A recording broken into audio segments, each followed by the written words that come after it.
we will call the meeting to order. Okay, do we know if Chelsea's gonna be? I didn't get any information. She wasn't attending. Okay, roll call. I think everybody else is here, so we will move on to approval of minutes. Okay, John, Second. okay, second by Sarah. Any comments or conversation? Nope. Not all in favor? Say aye. Aye. Any opposed? Nope. Okay, move on. All right, conflict of interest. Okay, Agenda item 10 is my wife, so I would have abstained from any type of vote on that one. okay, got it. No problem. Okay, anybody else? Okay, if not, public comment? No. Okay, all right. Then we're gonna move right on to item number 5, the disposition of parks and parklands. Justin, you wanna give a little? Yeah, I Context want for to this? pull it up just so we can all see it. I want to apologize up front. Late this afternoon, our printer decided to stop working. I was able to get the staff report and Nikki's report done, but then the packet, I could only get one before it froze up. It said the waste dump, something's not working. So we'll go and use the screen here, but if you want me to back up or look at something, just feel free to shout. So this is a request came from Alderman Tompkins. She requests that the Park and Rec Forestry Committee review parks that could potentially be retired, particularly those where significant infrastructure investments such as playgrounds and basketball courts are going to be needed to be replaced and anticipated in the next 5 years. Enclosed is a list of parks and a map to support discussion. I know you don't have the packet in front of you, so I could feel free to scroll through. The parks that most frequently get mentioned in conversations are Benedict, Connor, Forest Ridge, Grant, Hardacre, Northern Hills, Pickle Pond, and Project Wayside. That list is not in any order other than alphabetical order. Currently, there is no reliable method to track park or trail usage. We did have trail counters on some of our trails, but they were replaced because they were failed. The batteries failed, and we didn't replace them because of costs. There are software available. We did have a couple webinars with a software company to get kind of usage, but it costs $19,000 a year. Our parks obviously vary greatly, not only in size and amenities and the level of the use. The larger parks like Wildwood or Greasy or Brame obviously have more amenities and naturally get more attention from staff as well as use and investment. While the smaller parks typically get less investment, less use, and less maintenance. But there's not without any foregone conclusion that you're going to have to invest some money in those parks at some point in its lifespan. So typically every 25 to 30 years, playgrounds are replaced, basketball courts are replaced, or other similar features. Each park has a unique history, many having been donated by either the landowners previously or developers. For context, the city had previously evaluated and sold a park property, most recently at 8th and Hemlock in 2020. That kind of established a precedent, but that was done before, back when there was ice skating at 14th and let me second heart. I can't remember what that street is right there. They sold that, and that was done a number of years ago too. I included a lot of things in the packet, which obviously it's just a lot to go through, but enclosed is referencing to the city's disposition of public property. It typically gives a property to like a Habitat for Humanity type outfit. We also have the public parkland dedication policy. That's when a developer comes in and develops an area, they're going to pay $1 amount per residential or lot. Then that goes into the development of park lands or parks themselves. We also have the CIP, which is included. Also have the comprehensive outdoor recreation plan that was just done not too long ago, and then the department strategic plan. Just for reference, none of those information talked about like getting rid of parkland or selling it or doing things. Doesn't mean it can't be something in consideration going forward. Just there's no reference to it in any of the plans. I think things to consider when evaluating parks for disposition is alignment with the corporate strategic plan. Is that something we want to do long term? Does it make sense? Applicability for the disposition of public property policy. So does it follow the city's own policy, or are we varying from that policy? What can it be used for?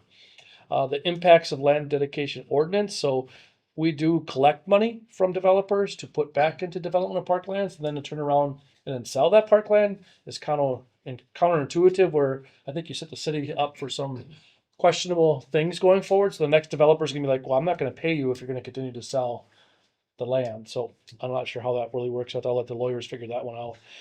Site constraints such as topography, soils, wetlands, utilities, easements, and zoning. So just because we say sell that park, is it actually developable? Is there other underlying things?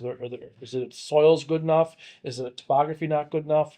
And then it could be deed restrictions, grant requirements, donation conditions that may limit the sale or repurposing. So Greasy Park's a good example. That was donated by the Greasy family. There's probably some sort of agreement that says it's going to be only used for parkland.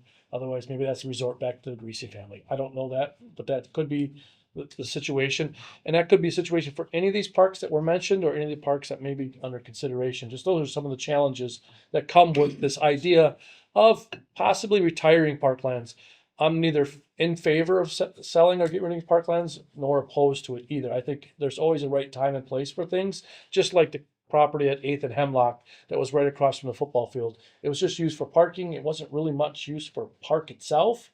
There was just grass there. It was no longer used for ice skating, so that made sense. So there are properties that do come up from time to time. Right now, I don't think we've identified any of those properties, but that could change in the future as things change. But I didn't know what direction to go with, so I wanted to turn over to the committee for feedback, thoughts, and then kind of helping me respond to her request. I've got a lot of feelings on this, but I didn't. Yeah, I'll let you go. Well, Go ahead. yeah, I guess in my role here, I'm going to say I do not support putting a single park on the list. You know, I'll be honest, guys. I think about our kids. I live right by Benedict Park, and for me to hear that name being put on the chopping block is just, I can't even believe it. And I think what we're going to have to do, have the kids play in the Walmart parking lot, right? There's nothing else up in that area, right? We're going to put the kids in the highway, in the railroads. It's not as if we can send them to the river. We can't send them to the lake. We can't send them to Mount Marshfield. So to have us think that we want to sell these parks, I would say, what else do we have left here? So I'm very much against this. But go ahead, John. 100% agree with that sentiment. Not to mention that the culture of our neighborhoods are at stake here too. You know, especially with these neighborhood parks on each corner of the city, central parts of the city. Neighborhoods are the identity of these neighborhoods are sometimes defined by the parks and gathering spaces for the community. I look at Forest Ridge. I mean, I would absolutely never consider to cut a park like that. I mean, that affects not one neighborhood, but almost an entire side of the city. But I with one caveat, which I don't think really, I don't think it gives the city like a lot of cost savings because there's no infrastructure there. But I do think that Prashek's Wayside is like not used. There's nothing there. I'm not sure why it's a park. And I know there's history there, but I don't see any recreation happening there. We've just recently decided that we're gonna stop mowing it. I don't know why that's even designated a park. So to me, that's a lot like that Hemlock property was, you know, what that the city sold. But other than that, I mean, I don't consider that a park, even though it's designated that way. I would be against it. And then one other note, and just I think one other really good point is if you take a look at our court plan, object 2 in the court plan, and I don't know if you have it up here. Yeah, I can pull it up. But I mean, that speaks to why Parks and Recreation exists. And it's, you know, for the betterment of our community, healthy lifestyles, you know, give the people a reason to want to live in Marshfield. Right. So. So I guess I would, my suggestion would be, I don't know if this is a Parks and Rec job, but I mean, it seemed like you could go through that list that you presented and kind of check off which parks are, you know, deed restricted, no, that can't be sold. I mean, you guys could go through each park and kind of through all of those documents and see like which ones are actually developable for a certain amount. But I mean, I am in But I total mean- favor of none being, Yeah, I mean- guys, I mean, if you said Benedict was, you could put 2 houses on there, I'd say at the expense of destroying the whole neighborhood. right, right. Say, who And wins in I'm this sure game? It's not allowed. I'm sure with Yeah. those documents, I'm sure it's not even possible. I think something too they overlook is I think a lot of these do raise property values in these small That's a neighborhoods. good point. And you put a house in and it's like, okay, that's one more house in the tax roll. But you took away the house value of all these other houses near it because there's no more park nearby. So Just the background of why this is on why this has come up. Well, I think just, Besides the obvious reason of budgets are tight and in a way to generate it's a some income, budgetary but decision. strictly okay. It's a financial decision. I think if all things considered, we have no budget issues. A lot of times these conversations do change direction. And then we can talk about other things. Where are we gonna develop next? What parks where are we gonna put in the next park? That's the other direction. We're not going that direction. So it's a budgetary decision. I think all the respect for Alderman Thompson, I think she was trying to say, if it was forced and you guys hands were forced to sell a park or get rid of a park, which one would you pick? She would rather have us or the committee make that decision, but then that challenges, then it opens that door for that decision to be a little Well, bit yeah, easier for others. I'll be the first to say, if we said, here's our list of 1, 2, 3, 4, 5, they're gonna say, there it is. Now you guys have established a list, boom, you got it easy. We can just go right down the list and start selling. Please. I think it was a couple months ago, we had discussed it and you said, you know, every park is important for that neighborhood. So it may not have, the most playgrounds, the most whatever for everything, but kind of like everyone's mentioned, everyone has a special place for those people. And yeah, to decide which one would have to go, it would be an impossible decision, so. It's also sort of like picking which part of the population do we want to hurt the most. Like, it's hard to pick a neighborhood playground to get rid of and not feel like you're saying we don't care as much about that neighborhood. And there's not even that much value, right? I mean, getting rid of a park is not gonna reduce the budget substantially. I mean, you could gain money from the sale. Well, potentially. we did sell 8th and Hemlock, and we may have sold that in a relatively cheap fashion with the idea that the city was gonna have an investment. Houses, 3 lots were supposed to be put there, Okay. but those houses never materialized. There's no houses currently there. And it's since 2020 and it's now 2025. So it's 5 years where nothing has actually happened. And you could blame it on COVID, you could blame it on the economy and tariffs and whatever else you want to blame it on. But the reality is nothing's been built. And you could say we're gonna sell, I'll just say Benedict. And we're gonna put up 3 houses there. Well, what's the guarantee that there's 3 houses gonna be there? You're gonna make all the neighbors upset, you're gonna take the playground out, you're gonna pay for all that cost, and then the developer's like, well, I'm not gonna do it, it's just too costly right now, and I can't get my money's worth out of this investment. So there's no real guarantee that a developer will build those houses. So, from an action item, I mean, would it be fair for us to sort of just push back and say, at this point, unless we are forced, you know, to me, this almost seems like this is gonna be so controversial, in my opinion, that I'd rather have the city council say, we've deemed that we're gonna sell Wildwood. I think, you know, Natasha was a valuable member of this committee for a few years, Yeah. right? And right before she left, there was some, you know, discussion about, you know, possibility of thinking outside the box, being ready for future budget cuts. You know, not necessarily like moving forward with cutting parks, but just thinking, hey, if it were to come to this, you know, what would we do? And I think in a couple of future and subsequent discussions, we as a committee decided that we didn't want to cut services, we didn't want to cut recreation, and that we decided as a committee that increasing revenue Right. was the way to go to help with the budget. And so I still stand by that. It hasn't been that long since we talked about Right, that. I would agree. Yeah. And lastly, I would also just, go ahead. Chris.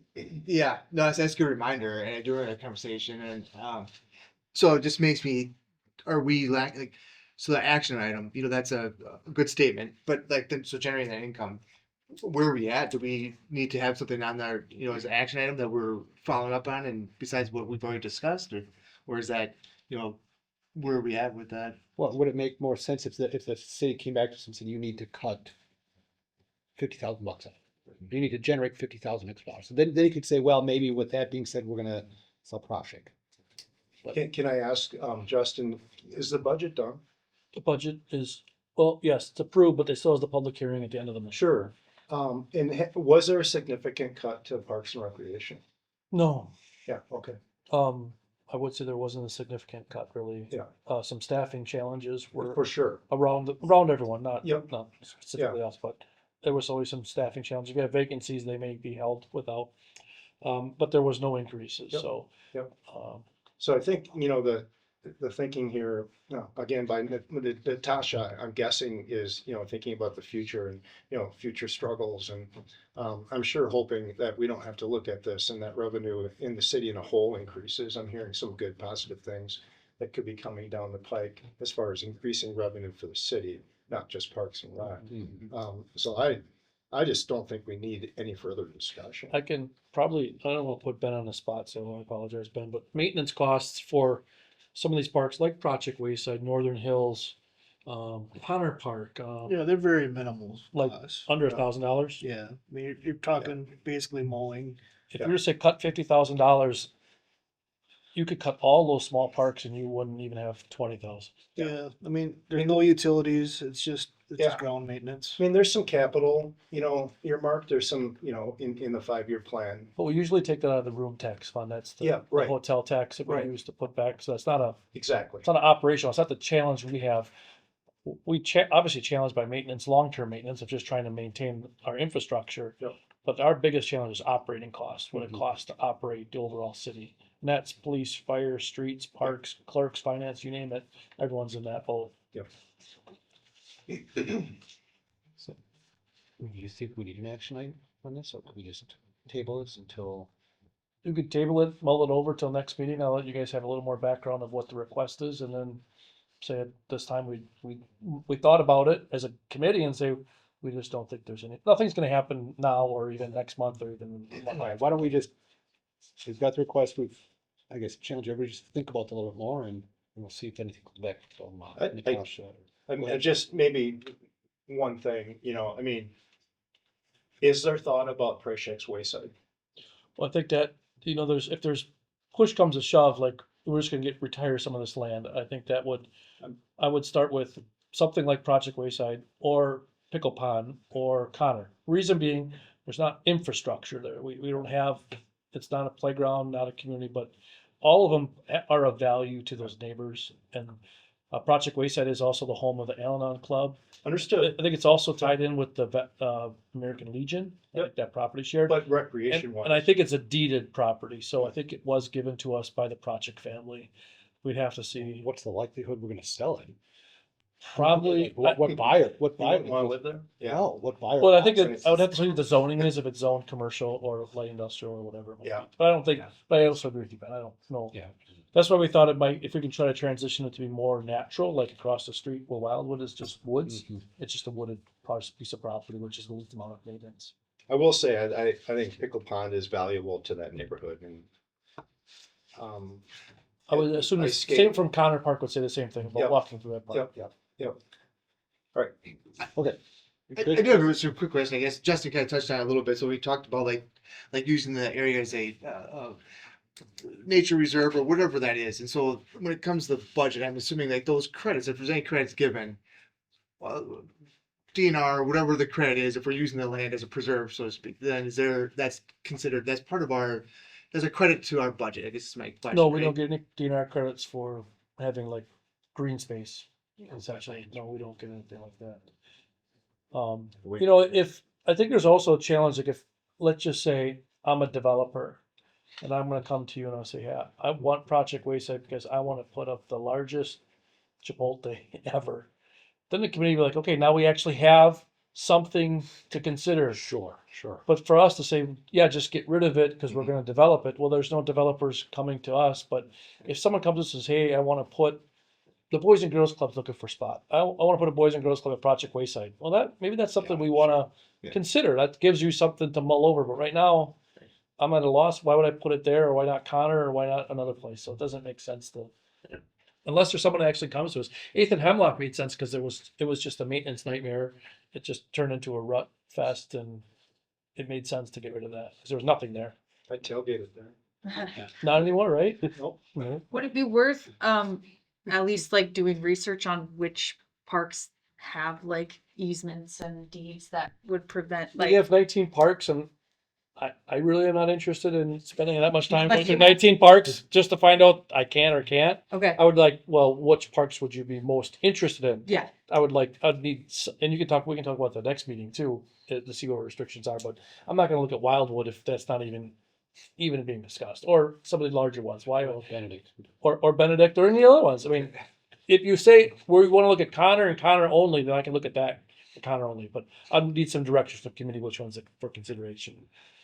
alright. And I would agree that I think it's more worthwhile if we have a firm sense of what we could do with it. Right. But just getting rid of it for the sake of getting rid of it without any idea what's going to happen to that land afterwards feels unnecessary and probably short-sighted, yeah.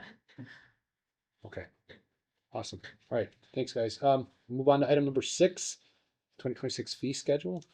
Justin, you have some updates to that? Yeah, we missed a few and made a couple mistakes. I'll blame it all on Amanda and Amy because they're not here. So that's what I like to do. No, but Amy was inserting this and she's like, this math doesn't work. It's incorrect. I'm scrolling to that page. So in the packet itself, it's kind of slow. It's my bandwidth. I thought I had 1 gig, but I don't. It has to be hardwired. So we found the errors. They're noted in the packet. They were crossed out with red, highlighted yellow for the adjustments. So they're just corrections of the mistakes. There's, I think, a couple additions. I do want to point out 1 or 2 if you give me some grace here. There we are. I'll zoom out. Hopefully you guys can see that okay. It's not the best, but it's pretty good.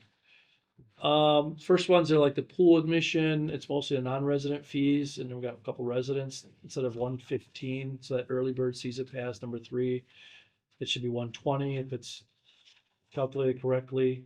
We did an early bird day pass, which is $6, should be $6.25. So you can see the minimum is just 25 cents mistake.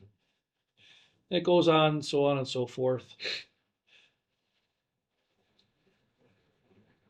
Moving down to, we got rid of the Camp Wildwood. We no longer do it. That one is one of note. That's the zoo staff picked that one up. We didn't have the gym floor mat on. We don't put the gym floor mats down anymore. Just kind of labor intensive and becomes kind of a hassle for maintenance and getting staff there. But we do want to keep that charge in there just in case there's an event or an activity that we may need to have the mats down, or the renter requests it for whatever reason. We can at least have that charge already in place rather than saying, oh, I don't remember, we don't have a charge. Sure. This one is probably the one that's going to get the most attention. And if you guys can see it, it's the pickleball courts. We have a number of requests that come through now. We've had 3 requests since they've been built to run tournaments. And it's not just by the pickleball club or the group that did all the fundraising. It's from outside groups. One was from the high school. I can't remember the name of the next one. It was like a family center type thing. They wanted to rent out the pickleball courts. If we were to charge them $6 per court per hour, the cost would be thousands of dollars for them to use it for a weekend. It says 12 courts. It's $72 per hour just to use the courts. And that would be too cost prohibitive for anyone to really do it. We have the $6 per court per hour. Maybe you want to teach a lesson. Maybe you just really want to play with your friend. You don't want to be bothered, or you just want to reserve it for yourself. $6 is pretty reasonable. That's the same with a lot of our other fields. But we also have a tournament fee for like Hackman and other facilities. We don't have a tournament fee for like pickleball. So we thought we should have a tournament fee, and that would be $150 per court or for the facility per day. So if you, Have you talked to the user group about this? yeah, they said they'd rather have it all free. Yep. And that's what they wanted. And I said, well, that's great, but inherently you're going to have conflicts. You're going to have a group that wants to do a tournament, and then you're going to have a group that wants to play open play, and they may not always see eye to eye. You as individuals might be okay and flexible, but we as a department are the ones that have to decide. To be the arbitrary. We have to decide what's right or wrong, and both groups are gonna be upset. We have the same situation with baseball or softball or soccer where there's open play and then there's tournaments, and you rather just avoid it. We have a lot of practices, and we have two teams showing up to the same field that want to practice. And if one didn't reserve it, then they're out. If one did, they got paid the money. So this is somehow a control measure. And we just talked about selling park lands and doing all these things for operational wise. This will help with our operating budget just to keep some revenue in. And these fees are not crazy. It's $150 for the day for 12 courts for 10 hours. That's not much money. Yeah. But yes, John, the pickleball people are like, all for free, don't charge anyone. I'm like, we can't keep doing that. Okay. I think that's all. It's my last page for the fees and charges. Those are just the corrections. Hopefully you had a chance to look at them before tonight. Okay, so I guess we're looking for a motion to approve the fee schedule. I move to approve the fee schedule. Okay, Chelsea, we got a first, a second, I'll second. second by Brett. Okay, any Or comments? just say. Yeah, Thank Brett. you. Any comments or discussion on that? I'll just quickly, just while we're talking about the pickleball group, I do empathize with their cause as well, but I know they're a very large group. They collect a membership fee. You know, this can go towards that. I don't think they have a lot of tournaments per year. But if they did want to have one where they didn't have interruption, I think it's a good way for them to be able to do that, you know, Let so them it's lock not it much down, money. right. So. And this is not the pickleball group with these other tournaments. This is other groups outside of the pickleball, not the actual individuals raising it. They're doing it as a fundraiser for their individual groups. Right. Does that make sense? So Yeah, it makes sense. Okay, good, thanks, Brett. Anything else? If not, all in favor? Aye. Any opposed? Okay, carries. Thank you. Item number 7 is the community group's use of the Oak Avenue. Jessica. yeah, I'm not gonna read the whole memo, but I'll briefly sum it up because I think a lot of people know about the old armory or the Oak Avenue Community Center. It was an armory built in the 1930s, 40s. It was an initiative to have army bases throughout the country, as well as a civic place for community groups to assemble. Over time, those army needs diminished. They built another base south of town by the airport. Groups started using it pretty much for community use. And then groups started using the rooms over time for storage or for even active use in some cases. And they've kind of been there for many, many years. Ben's been here for almost 20 years, and it was prior to him. I remember some of these groups when I was a youngster being in that building. So they've been here for a long time. But they primarily use it for storage. And those groups are Gus Gym, Marshfield Area Community Foundation, the Marshfield Civic Band, the Zoological Society, the Marshfield Youth Soccer Association, and the Marshfield Area Youth Football Club.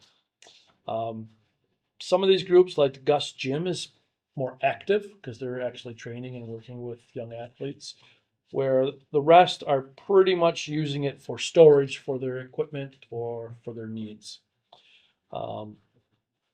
The space is limited if you've ever been in there. It's not ideal. It's not like luxury office space or storage space. It's an old armory, mostly made of brick. There's no air conditioning in the building, and the heat is boiler, and it's not always the best. So it's pretty inconsistent when it comes to air temperatures in those rooms. Sometimes those rooms upstairs get quite hot and uncomfortable, especially in the winter when the boilers are running.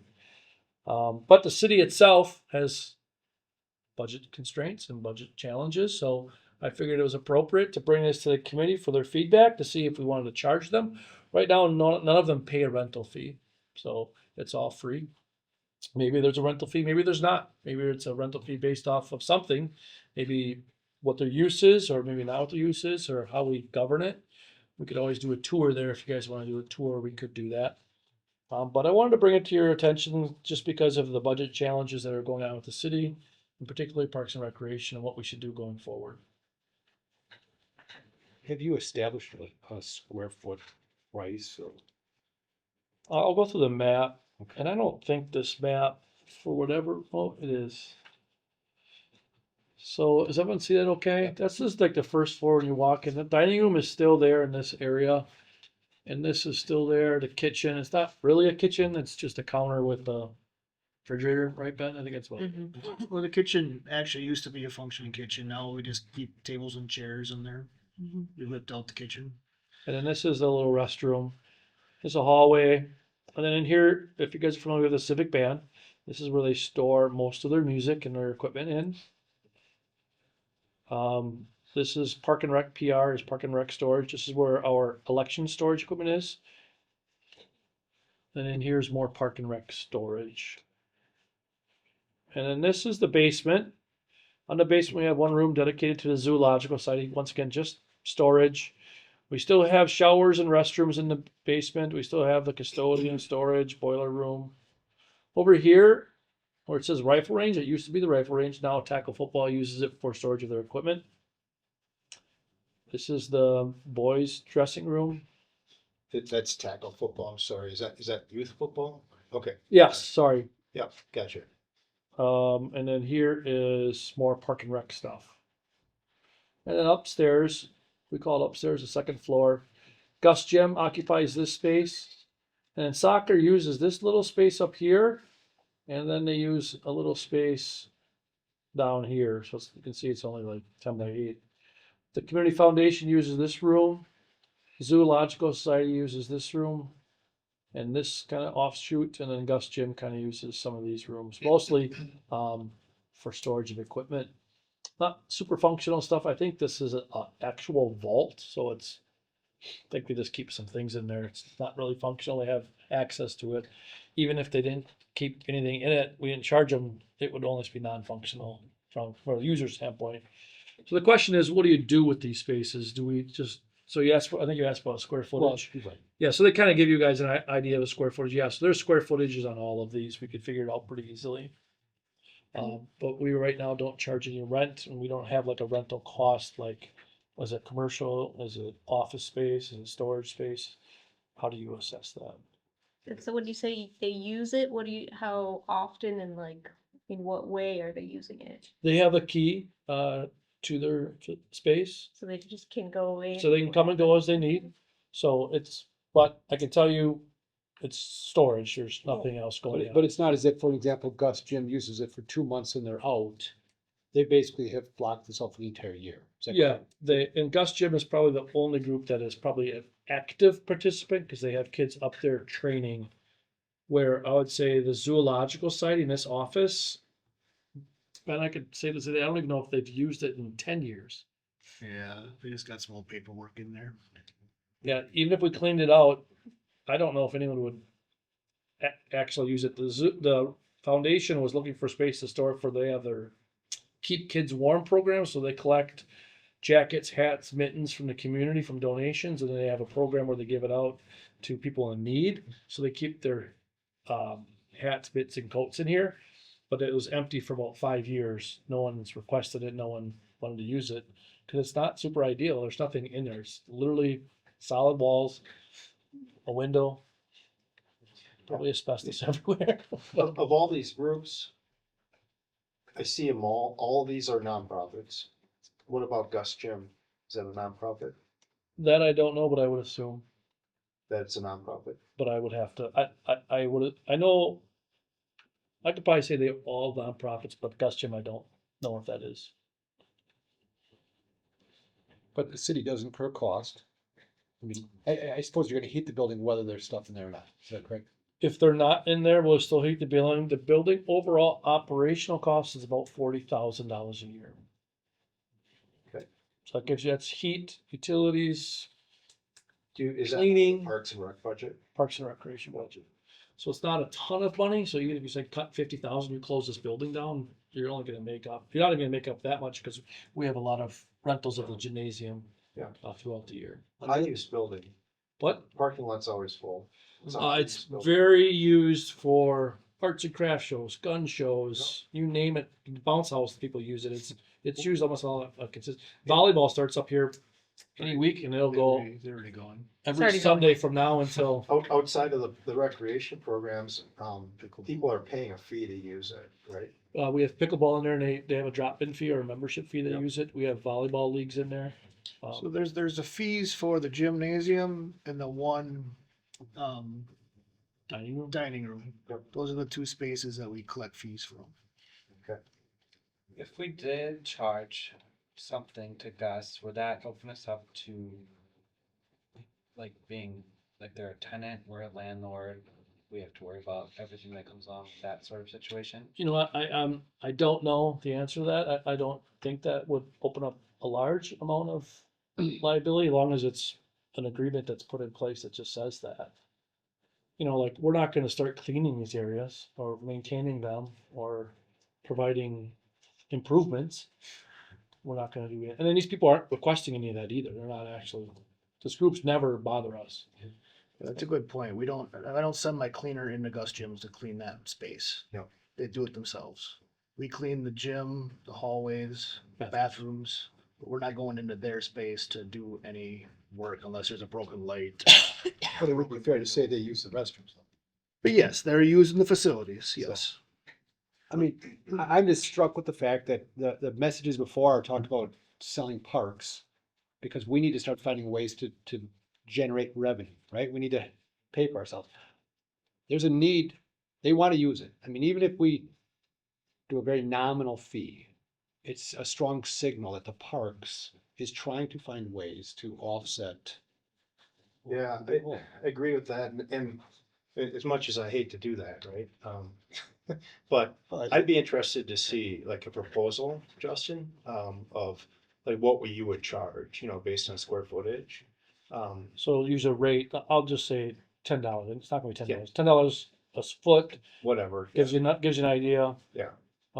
I could probably talk to legal counsel on what ramifications of how this may get us in trouble. I don't wanna say trouble, but I don't know what else to say, but just say a rate. I could find out what a rate was. I mean, to be honest, if all these groups leave because of it, I'm not sure anyone goes into those spaces. Right. So- Understood. I just Yeah. don't think they're But- very functional, but there may be other people like, I'll take that for storage.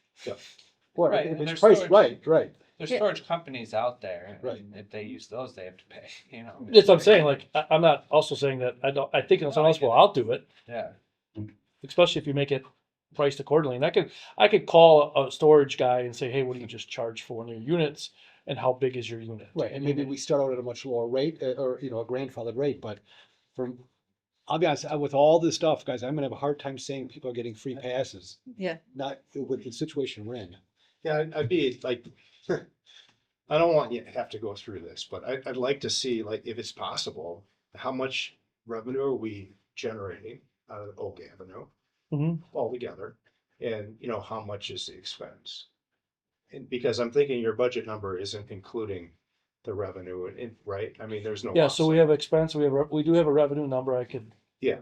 I'm not gonna, I'd love to I'm not see gonna do it that. right now because I'll be frustrated. No, understood. So I'm trying to pull it up Yeah. and it's not gonna work. No, I think for the future, and then maybe just come up with a proposal to help offset some of the operational costs. So we have budgeted revenues for the building and we have budget expenses. We can put them side by side so you show what the difference is, but none of this is factored in. So this would be Yeah. additional. What's the timeline? Is this something that you wanna go into effect on January 1? I think you guys could do it whenever the committee wants. Maybe you want to make it just to give the groups enough heads up, like January 1, or say if you can't do it, maybe May 1. I don't know. Okay. April 1. Maybe City's March budget, 15th. the city's calendar is January 1? The budget calendar is January, it's calendar. But this is not factored in this budget. This is just Right. a Budget's done. reflection of what we're challenged with, and Yeah. always. This is not going to Well- stop, guys. So. Why don't we do Next this? month, it could be something else we're talking about. We're just constantly trying, because we are challenged now with not completely relying on property tax. We have to continue to find new ways. And that's unfortunate that that's the reality we're in. This is the direction, we just spoke about this, that the committee wants to go. We all talked about it. We need revenue. So why don't we do this? Can we direct you, Justin, to maybe, he's got it. oh, go ahead. I'm gonna abstain from this one also. I'm being on the zoological board, so I don't think. Okay. Yeah. Could we maybe direct you to go back and come back next month with a proposal of what would be a reasonable rent? Yeah, and I want you to guys, Brian brought up a good point, Zoological Society, their only mission is for the betterment of our park facility, the zoo. Yep. For all these other groups, they're not. It's different. It's right. different, so Yeah. that's something to consider next Yes. month, is like, okay, do we look at that one a little differently? Indeed. But that's something, it's like Just heck, like football's, just like you using the space for volleyball.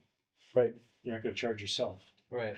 right, but we do charge them for Used to. Yeah. so, Yeah. all right. Well, sorry, but I don't know, you wanna do a rate and then Yeah, bring it back? come back with a proposed. Yeah. Okay. Okay. This will be fun. Rotary Winter Wonderland.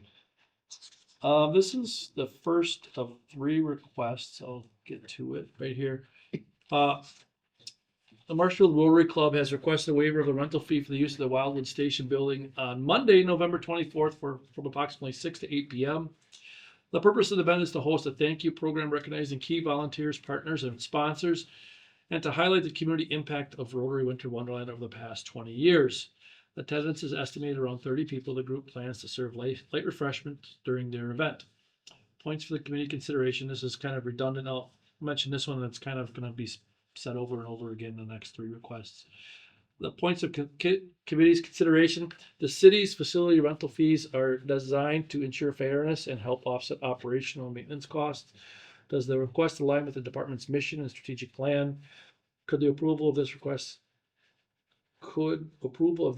set a precedent for future fee waivers or discounted requests?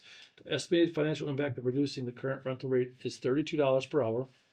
Does the event or activity directly support community or civic programming and consistency with Parks Recreation Committee budget discussions and balance with city services, community needs, and wants? So essentially those 5 or 6 bullets are trying to say, hey, is this really what we want to do as a committee? And the $32 is the financial cost. That's usually a question the committee has. What is that financial cost? So it's $32. And then included in it is the letter from Rotary. This is from the Rotary president, Darla. So we're talking about $64, right? $32. Well, per hour. Yeah. You want it for 2 hours. No, it's $32. I'm sorry if I miswrote it. Oh, sorry, it's $32. Sorry. Per hour. Per hour. And they want it for 2 hours, so that'd be $64. Is the total impact. It says 32 hours. It says per hour, but yeah. I got the fee charge right here. I'm gonna say, is it during the week? Look at you. Just what happened, we made a mistake last time. Killed it. Wildwood right there. Right now, I hear it is. Whole building, $32 per hour. So they want the whole building. So it's an impact of $64.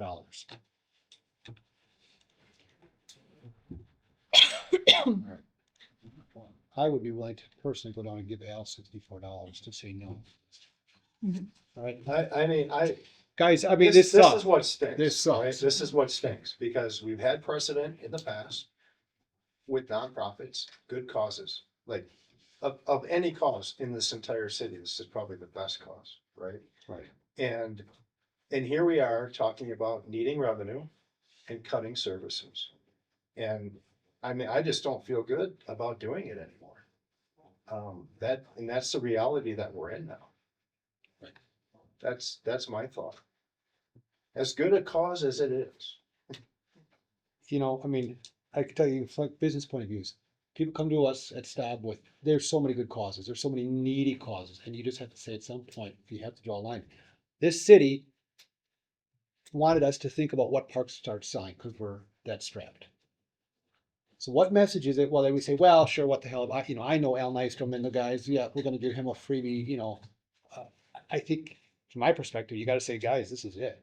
Until we come up with a different strategy, we have to say no. I mean, you can look at it from the other side too, is it's one of the largest nonprofit organizations in town that does an event like this. If we allow them a free pass, how are we supposed to justify when we don't allow a small church group or, nonprofit to do that, Yeah, I'm willing to make a motion to deny the request. Okay. I'll second. Second, okay, Chelsea, any other conversation? I mean, I hate doing this. It's unfortunate, but it is what it is. Okay, we've got a first, second, any other comments? Well, it seems like a a manufactured crisis at this point. It's like, the budget is stable, there's no cuts this year. I mean, this is a great service to our city. It brings in thousands of people. I mean, it's $64. Let them have it. Yeah. We said the same thing about PTO last time, right? Hmm. There's more requests here. Sorry, Brian, but I mean, I would envision that we're gonna be, every meeting, it's gonna be a list of requests if everybody wants something for free. It's, Right. it's, And now they're gonna, to Brett's point, well, you did it for the big guy, why not for the small one, right? My cause, I mean, you're gonna have your crusade, you're gonna have yours, we're all gonna have our own pet project. I used to be the chairman of Rotary Winter Wonderland. I helped with the entire design of that park, and I'm gonna vote no on this. And it kills me, kills me.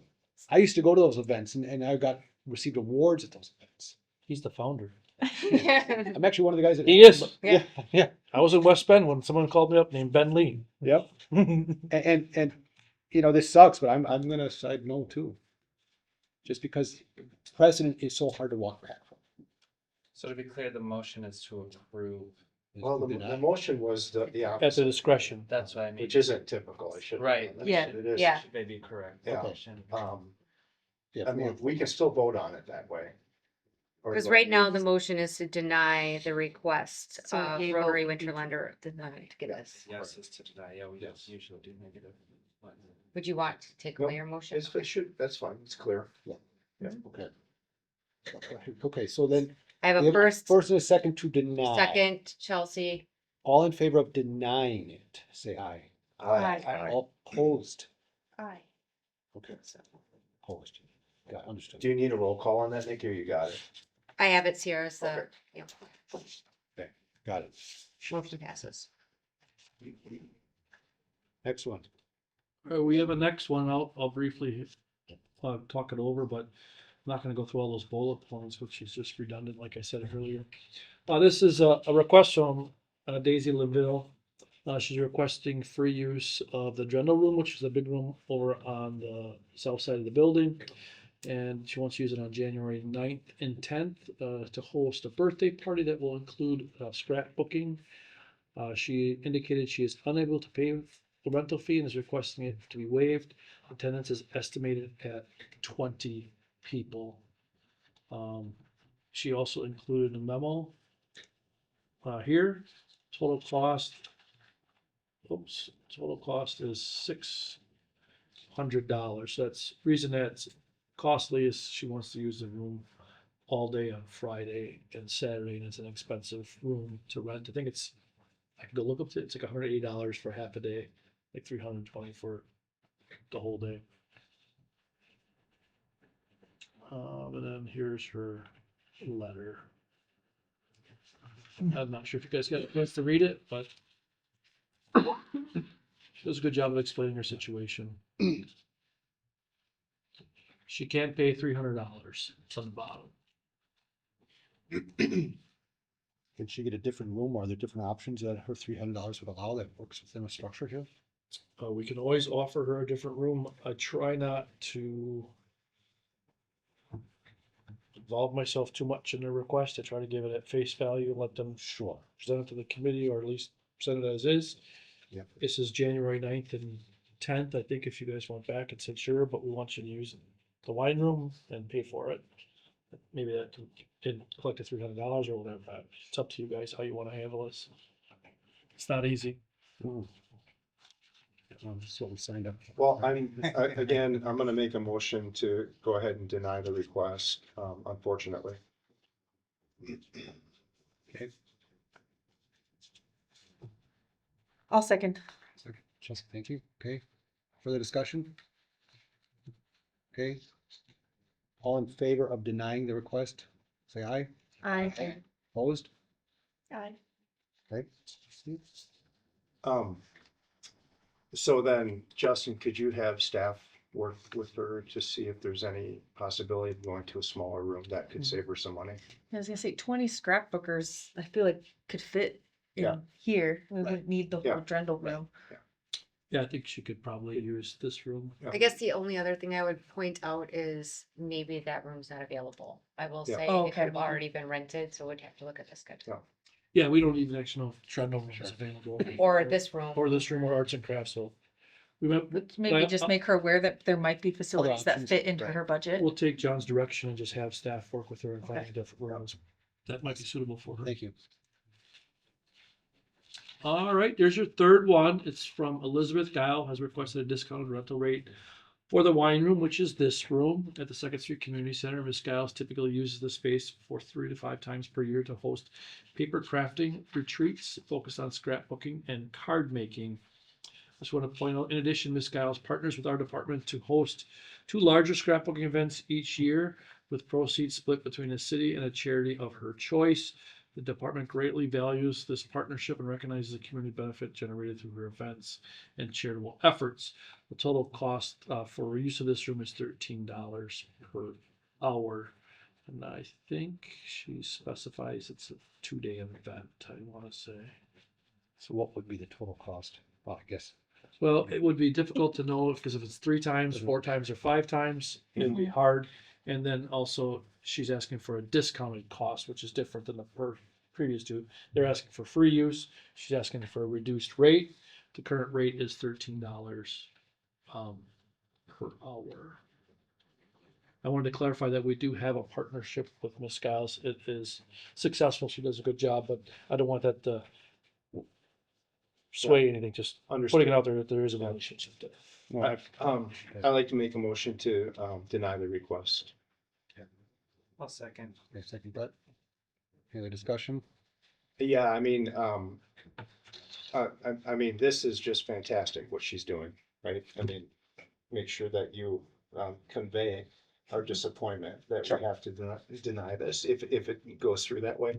But we really appreciate the work that she's doing. And this is not a reflection of that. I guess, well, this is painful. I would just ask that, you know, our efforts are conveyed to the city, right? I mean, this is a painful process. I understand it. I'd love to say yes to all, but that's important. And if I'm making this call, that the city realizes our efforts, you know, and Justin's effort, the department's efforts, to make every attempt to show that they're really making efforts to do what we can for the budget. So putting us in a difficult position, but that needs to be clear to the council. to the Appreciate city. that. Thank you. Yeah, Yeah. it's painful, but I think I'd none recall. of us have signed up for this kind of, especially, Hopefully next month's better. It's December. Well, yeah. I don't know if now's the time, but maybe we can talk about this in our bullet item, but I'd like to address, you know, and revisit the policy. Because if we're just gonna deny these, then we should just have a policy that says we won't waive fees. Right. Mhm. And then you can point staff to the policy. Yeah, that makes. I think that's the better way to go. Items for future agendas. If you want to do it right away, John, or if you want to wait maybe a month or 2 to see Yeah. frequency, or Yeah. at any time you can do it. I think what you're saying is, I mean, I think- there's just a roadblock right there. It says, I think we should just have a new policy, but I mean, that might be an agenda item, you know, but I can bring it back for December, or Yeah. January, yeah, or whatever you guys so want. let's do it. Actually, right away December. Yeah. All right, any other discussion? Now, we had a first and a second by Brett, all in favor of denying the request? Aye. I, Opposed? Aye. And one abstain. And one abstain. all right, great, we're on to the reports. I did have the opportunity to print this off, and Amanda's not here, so I'm gonna briefly go over her stuff, because I've been talking all night. Senior programming is going really well, but still, we have that basement leak. We're gonna be trying to fix that this winter, when things slow down a little bit for our maintenance guys. ADR CMEO program's going well. We still have good numbers. Fall programming, fall soccer's all done, wrapped up. Mini Mike Kickers is in the Sundays. Looks like it's done. Tennis, it goes year round, just so you guys know. We still use the old tennis courts at the old city hall, so we use that year round. Adult Volleyball League is just started, so it's going really well. We have 32 teams this year. Typically, it's around 30 teams each year.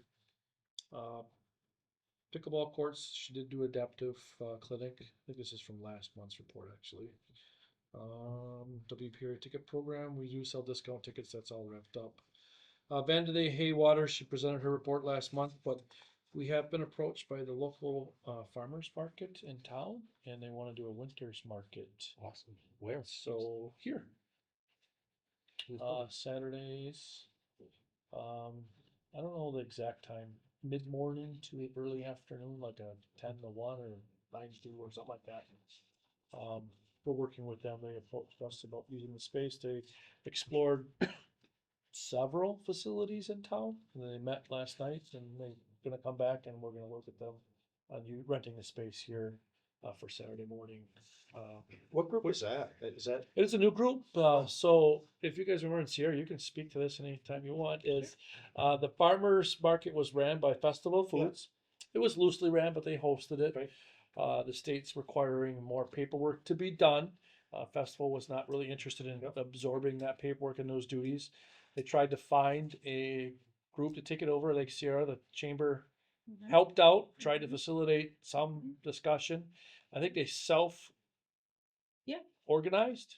Yep, so they got a co-op together. Yeah, I don't know what happened there, but they got a co-op, and now they're kind of organized. They're trying to get maybe their tax filing and run their own farmers market, which is pretty common. Yeah.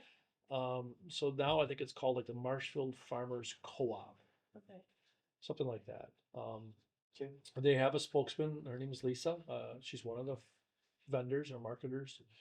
So she came to us, and they have their co-op meeting. They met last night, and they decided to maybe pursue this for the winter market.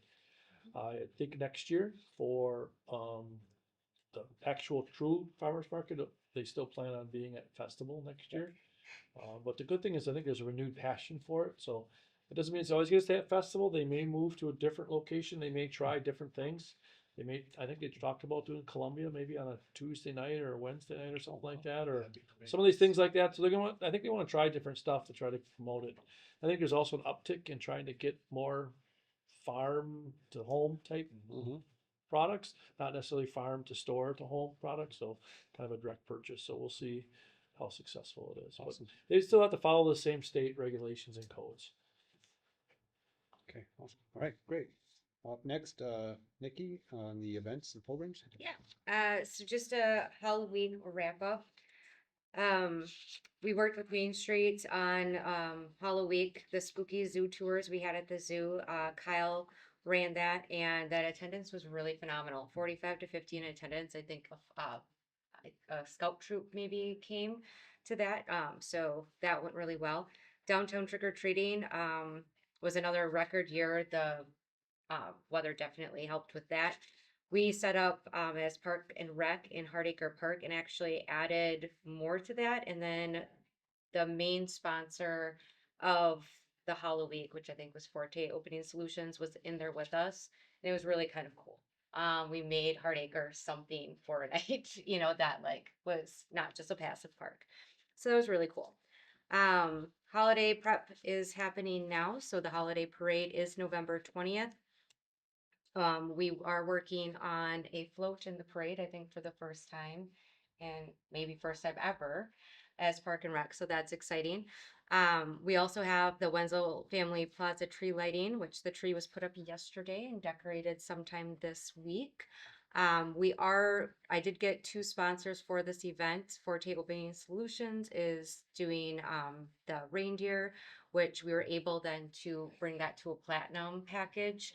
Normally we've had the reindeer at the plaza. This time we will have a package where they can take pictures and have a reindeer experience outside, which was really awesome.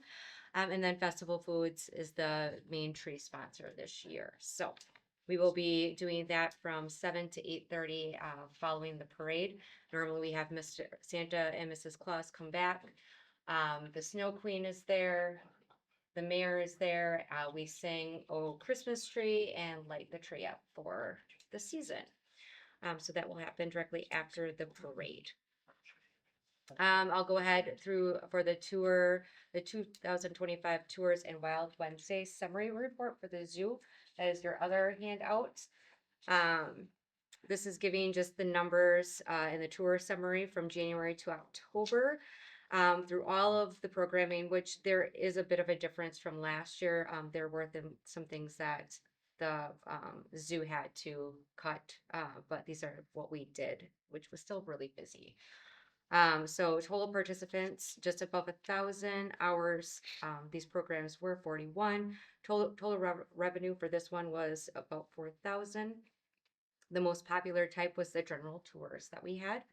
Highest attendance month was May. Average cost per tour was $94.27. Average participants per tour 44. And then just some notes on what type of programming we had. For Wild Wednesdays, we had 8 events planned, 1 cancellation due to really no fault of the presenter or our own. It was a family emergency. Total participants around 1,000. Total hours 14. Cost, so that is sponsored by the Wildwood Zoological Society, and that came to just under 4,000. I think they usually approve 4,000. We try to get as close as we can. The average attendance was 142. So we always have a pretty strong attendance between the 11 o'clock and the 1 o'clock, depending on, it does kind of switch. I think the 11 o'clock usually has the stronger numbers depending on the presenter. I will say this is a really great program for us to have because it brings out outside presenters and animals we don't have at Wildwood. So if you haven't been to one, I would highly recommend. Do that. So just an overall summary of the 2 events or all of the events for Wildwood. Any questions on the summary? Okay. I would just like to say, and I actually didn't realize it until I walked in and Ben asked if I brought anything because this is my last Park Rec and Forestry Committee meeting. It came kind of quick. I just want to thank you guys for your support in not only my position, but for this department. This is, again, a really hard decision and I get cheered up even now. I thought I'd be better. But we couldn't do these things if it wasn't for your passion to be here and volunteer to be part of this Park Rec and Forestry department. It's been an absolute pleasure spending Wednesdays with you guys. And I just thank you. Please keep doing the hard work that you're doing, because it does matter. So I appreciate everything. Thank you. Thank you. Should we do a quick round of applause? Just to say- We're gonna bring things next month. Just All right, then I would actually like to make a motion to acquire Nikki to come back at the December 10th meeting, just to be formally recognized. So if you'd be up for that, if I could get a motion. Nice. All in favor, say aye. Aye. All right. We'll see you then. For sure. They come back for bring treat. Yeah. Cranberry I- theme. We just finished the Cranberry food, shake that Yeah. really amazing. Awesome. Yes. Okay, great. Okay, moving right along. Ben, you are up for the Parks, Forestry and Zoo. All right. Really just been spending the month putting things to bed. All outdoor athletics is put to bed. Pickleball's closed. Soccer fields, baseball, softball, all those good things. Aerated, reseeded, getting things ready for spring. Mowing operations is coming to a halt. I think we're gonna get out tomorrow one more time and do some mulching at Veterans Park and Columbia Park, and then we'll be done for the season. And we'll be putting stuff into cold storage at the fairgrounds after that. Landscape bed is a big job. You guys are just about wrapped up with that. I think they did the Marshfield signs today and a couple of things down at the zoo today. We should be just about done. Boilers are on and running in all facilities and all the bathrooms. We got everything closed and blowing out, but we still have heaters. And we keep things at minimum heat. So we've been replacing some heaters that we've recognized that have failed here. Getting everything ready that direction as well. Did some staff training, our quarterly trainings. Got a couple of those in the fall here. We try to avoid the summertime. We do them this time of year. Tree planting went in. 76 trees got planted this fall. It's a big job. Takes about a week for all hands on deck. Mark has been getting ready for winter operations. He goes into Brain Park and marks all the trees that got to come down for. This will be the final year of cutting, hopefully, if we have a good winter in that park.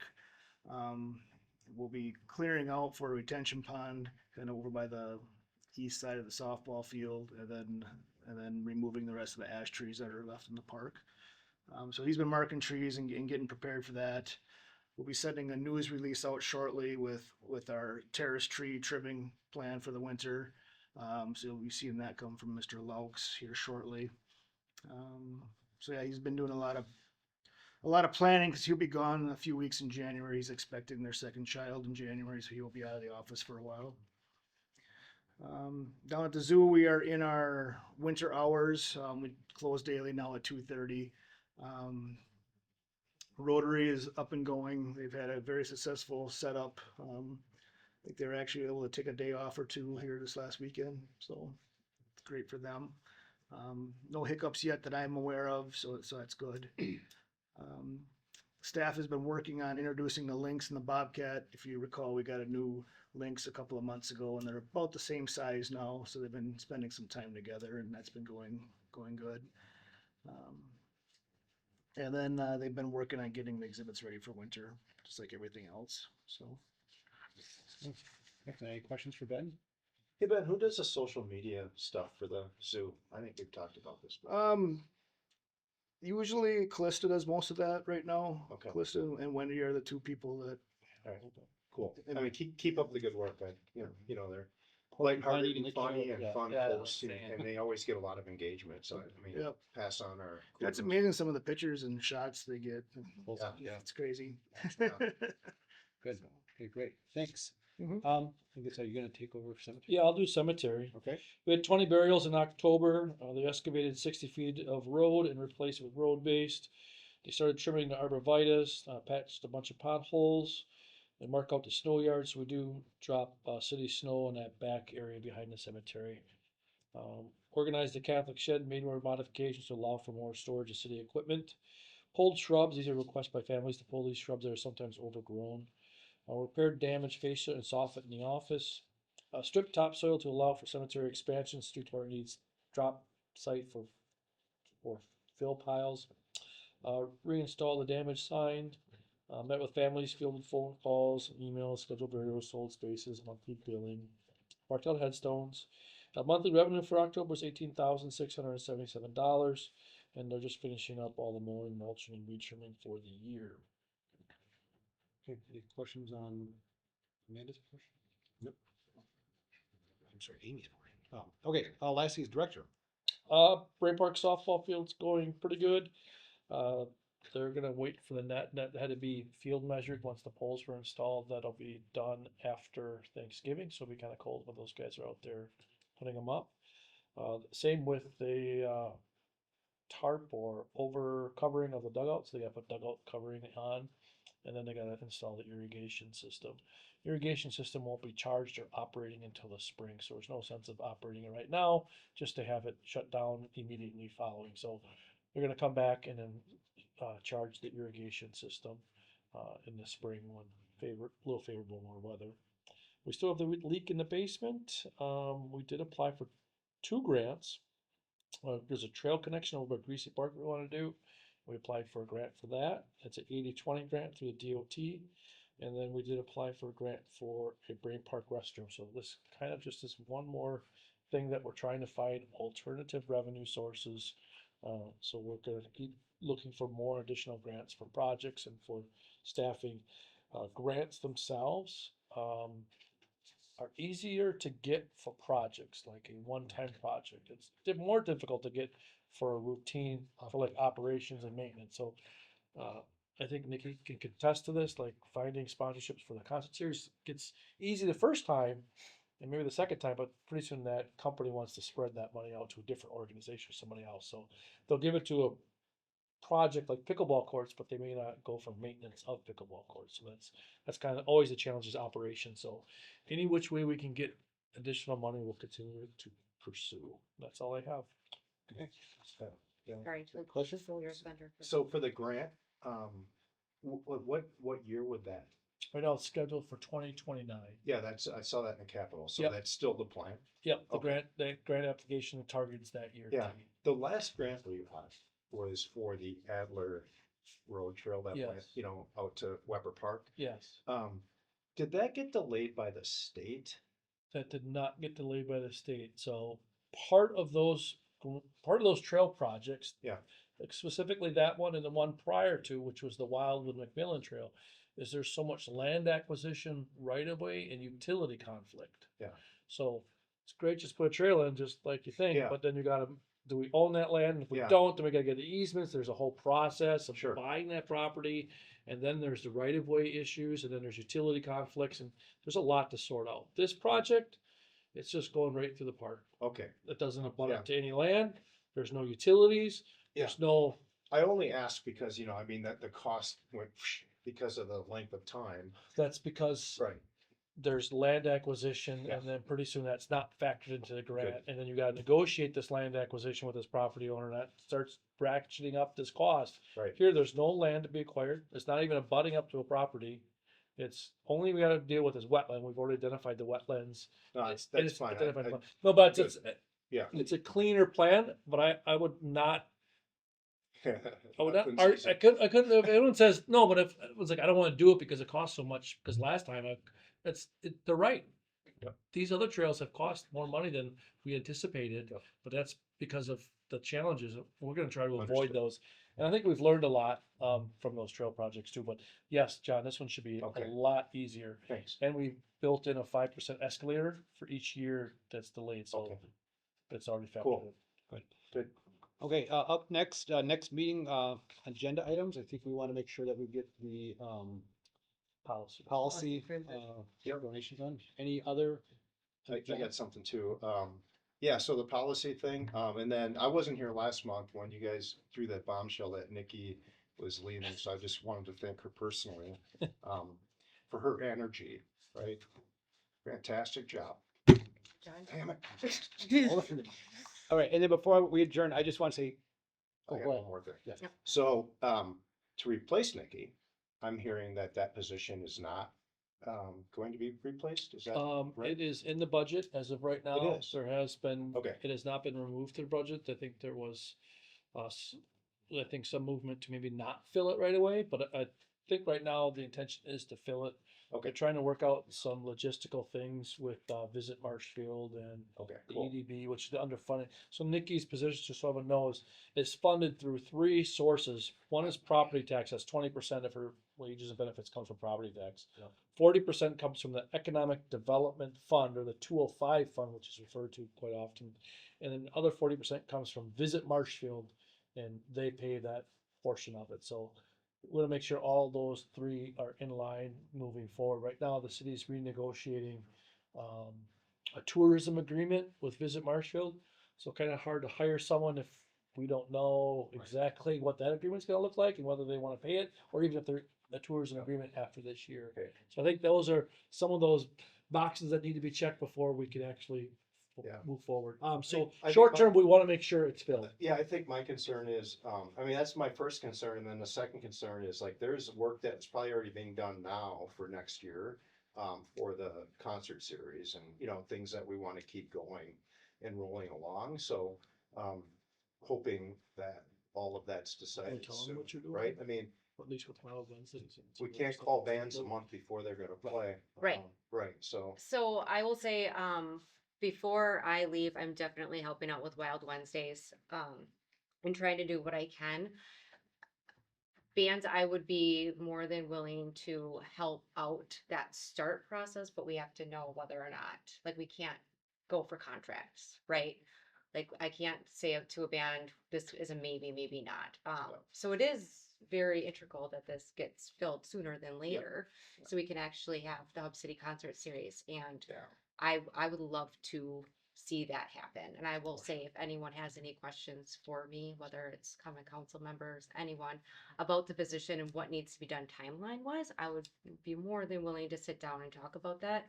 I do plan on setting up as much of a strategy and checklist of what I do mostly with the concert series. So Park and Rec are ready to bring in someone, and they can start as soon as possible without many hiccups. Okay. But it does need to start now. I Yeah. start normally booking So bands just now. so everyone knows, like little things that we don't really promote Yeah. ourselves, we don't really do a good job of that sometimes is we receive letters from residents into a mailbox at the plaza Oh, yeah. for Oh, Santa Claus.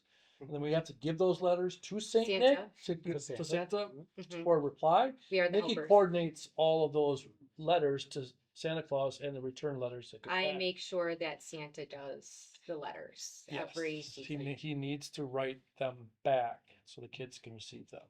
Because we're on TV. I know. So I am Santa's helper, and we do have a group, Alprusa, also are our elves to help out Santa with that project. But we do receive, How many letters? I would say, 250 to 300 letters every year. Every month. That's just, Yeah. Right. Yeah. it's not a year. And so, Because you it's know, we work very closely. 30 days. It takes a Hand lot in of hand time. with Santa. Thank you. So there's a lot more that is done. But as far as like the concert series, I obviously built that specifically for the community and put a lot of blood, sweat, and tears into that. And it's finally, it's finally getting to a point where it's becoming something really special for the community. It would break my heart to see that go away.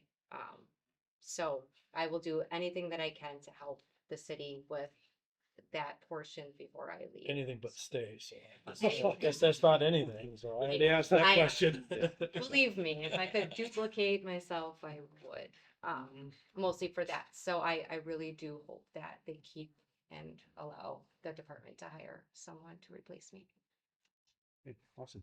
Sort of last quick question, Jessica, you touched on it. What is the timeline, the deadline for that decision about the, how it's funded for that position? Do we? That's kind of outside my control. I don't Okay. have Or know any what it is. control over it. It's waiting I- for I was city curious. administration and council to kind of give me direction. So Yeah. uh, it's almost 90 days from the point of starting to hire someone. So you got to have an application process, interview process, and then the actual onboarding where they got to come on. And then she's already, so from today, just add 90 days. So we want someone in here by January 1st. We're already past that. So by March 1st, if we don't have someone in place for a concert series, there's most likely not a great opportunity to have a concert series this summer. So we need to get someone here ASAP. Can we put something on the agenda for next month to talk about a backup plan Yeah, we already have a backup plan for the started. concert series? You do? Mhm. Okay. All right. We're working through that. All right. Good. So Okay. succession planning, we've already been, All right. I've already been bothering I just, quite a bit. as, I'll echo what she says, this the community cannot lose that. The part of the challenge is also the sponsorships. Yep. Like going out Understood. and asking for these sponsorships. Yep. Who's doing that? No, right now, no one's doing that because Nikki's not gonna be here. Then who's actually gonna be there on a Friday night to actually work with the bands? Like, we don't have anyone. Yeah. And I would normally be starting sponsorship right now as well. As like most of you know, when you work for a company, you kind of decide what your sponsorship is gonna look for like for 26 now. Yep. Right? So. And I obviously planted some seeds. There are some opportunities potentially out there, but some things to take that over. So.